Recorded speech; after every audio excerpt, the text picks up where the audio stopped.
Assalamualaikum warahmatullahi wabarakatuh. Perkenalkan, nama saya Hanifah Fitrianisi, STAI Al-Masriyah, PAI 51 dari kelompok 3. Di sini saya akan menjelaskan tugas mata kuliah metode penelitian yang berjudul yaitu pemilihan topik penelitian dan pengumpulan data awal. Di sini saya akan mengambil temanya yaitu pengumpulan data dalam penelitian kualitatif wawancara. Nah, wawancara merupakan bentuk pengumpulan data yang paling sering digunakan dalam penelitian kualitatif. Wawancara penelitian lebih dari sekedar percakapan dan berkisah dari informal ke formal. Walaupun semua percakapan mempunyai aturan peralihan tertentu atau kendali oleh satu atau partisipan lainnya, aturan pada wawancara penelitian lebih ketat. Tidak seperti pada percakapan biasa, wawancara penelitian ditujukan untuk mendapatkan informasi dari satu sisi saja. Oleh karena itu, hubungan asimetris harus tampak.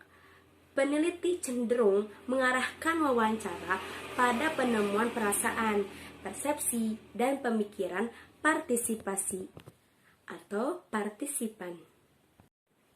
Nah, di sini jenis-jenis wawancara.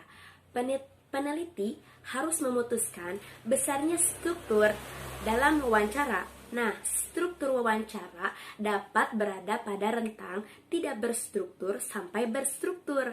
Penelitian kualitatif umumnya menggunakan wawancara tidak berstruktur atau semi berstruktur. Nah, itu menurut Holloway and Wheeler 1996. Nah, wawancara tidak berstruktur, tidak berstandar, formal, atau berfokus dimulai dari pertanyaan umum dalam area yang luas pada penelitian. Nah, wawancara ini biasanya diikuti oleh satu kata kunci, agenda atau daftar topik yang akan dicakup dalam wawancara.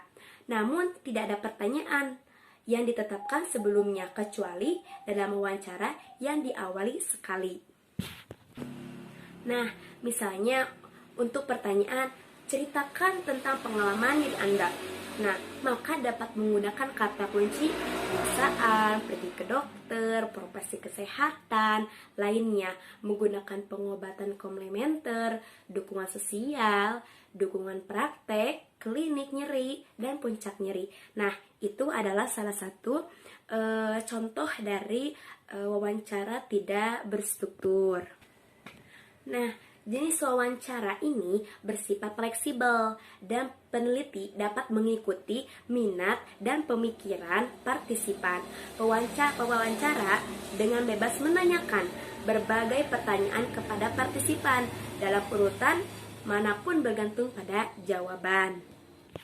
Nah, selanjutnya wawancara semi berstruktur. Nah, wawancara semi berstruktur, wawancara ini dimulai dari isu yang dicakup dalam pedoman wawancara. Pedoman wawancara bukanlah jadwal seperti dalam penelitian kuantitatif. Sekuensi pertanyaan tidaklah sama pada tiap partisipan, tergantung pada proses wawancara dan jawaban tiap individu. Nah, yang kesatu, menjamin peneliti dapat mengumpulkan jenis data yang sama dari partisipan. Yang kedua yaitu proses rate lebih rendah daripada wawancara tidak berstruktur. Dan yang ketiga yaitu peneliti dapat mengembangkan pertanyaan dan memutuskan sendiri mana isu yang dimunculkan. Nah, selanjutnya menurut Robinson tahun 2000 mengatakan bahwa wawancara mendalam formal terbuka merupakan aliran utama penelitian kualitatif keperawatan. Nah, selanjutnya, wawancara kualitatif formal adalah percakapan yang tidak berstruktur dengan tujuan yang biasanya mengutamakan perekaman dan transkrip data verbatim atau kata per kata dan penggunaan pedoman wawancara bukan susunan pertanyaan yang baku. Nah, pedoman wawancara terdiri atas satu set pertanyaan umum atau bagian topik dan digunakan pada awal pertemuan untuk memberikan struktur terutama bagi para peneliti pemula. Nah, selanjutnya, aturan umum dalam wawancara kualitatif adalah tidak memaksakan agenda atau kerangka kerja pada partisipan. Justru tujuan wawancara ini untuk mengikuti kemauan partisipan. Nah, pengguna format ini adalah untuk menangkap perspektif partisipan sesuai dengan tujuan peneliti. Nah, selain jenis wawancara di atas, Mei 1993 menambahkan jenis lain, yaitu yang ke-1, wawancara kelompok. Nah, wawancara kelompok merupakan instrumen yang berharga untuk peneliti yang berfokus pada normalitas kelompok atau dinamika seputar isu yang ingin diteliti. Yang kedua yaitu faktor prosedural atau struktural. Apa itu?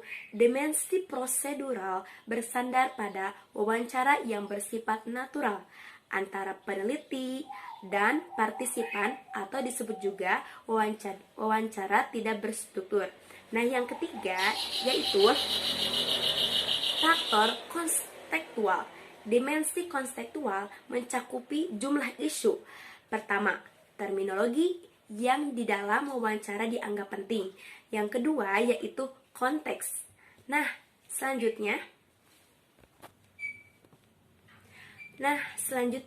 lama dalam pemilihan waktu wawancara yang menurut Flood and Morse 1985 dalam Holloway and Wheeler 1996 menyarankan bahwa wawancara harus selesai dalam 1 jam. Nah, umumnya lama wawancara tidak boleh lebih dari 3 jam. Jika dalam waktu yang maksimal tersebut belum semua diperoleh, wawancara dapat dilakukan lagi. Beberapa kali wawancara singkat akan lebih efektif dibanding hanya 1 kali dengan waktu yang panjang. Mengerti ya sampai di situ? Nah, selanjutnya jenis pertanyaan dan hal yang terkait. Di sini yang ke-1, ketika menanyakan suatu pertanyaan, pewawancara menggunakan berbagai teknik komunikasi dan cara bertanya. Nah, ini menurut Fenton 1990 dalam Holloway and Wheeler 1996. Di sini menyatakan membuat daftar jenis pertanyaan nih, seperti pertanyaan pengalaman. Contohnya, dapatkah Anda ceritakan tentang pengalaman Anda merawat pasien diabetes? Nah, itu sebuah pertanyaan. Nah, yang kedua yaitu pertanyaan sebuah perasaan. Misal seperti ini. Bagaimana perasaan Anda saat pasien yang pertama Anda rawat meninggal? Nah, itu perasaan sekali ya. Yang ketiga yaitu pertanyaan mengenai pengetahuan. Contohnya, apa pelayanan yang tersedia untuk kelompok pasien?